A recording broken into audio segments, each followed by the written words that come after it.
New year special केशर रबडी यासाठी लागणारं साहित्य आहे 1 लिटर दूध मी पॅनमध्ये ओतून घेतलं आहे. त्यानंतर त्यात केशर रबडी म्हटल्यावर खूप सारं असं केसर टाकायचं आहे. त्याला छान उकळी आल्यानंतर जी मलाई त्यावर जमा होणार आहे ती मलाई आपल्याला एका भांड्यात साईडला काढत जायची आहे. तुम्ही बघू शकतात मी मलाई साईडला एका भांड्यात काढून घेतली आहे. हे आपल्याला दूध आटेस्तवर करत जायचं आहे. नवीन वर्ष आणि काहीतरी गोड असं तुम्हाला खाऊ वाटलं तर तुम्ही हे नक्की ट्राय करून बघा.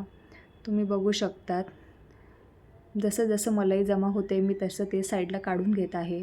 आता दूध आटलं आहे. त्यात जी काढलेली मलाई आहे ती टाकून घ्यायची. चवीनुसार साखर टाकून घेतली आहे. विलायची पावडर आणि जायफळ पावडर टाकून घेऊया. त्याला पुन्हा आपल्याला मंद आचेवर असं आटवून घ्यायचं आहे. तुम्ही बघू शकतात दाणेदार आपली अशी केसर रबडी तयार आहे. तुम्हीही नवीन वर्षानिमित्त तयार करून बघा केशर रबडी.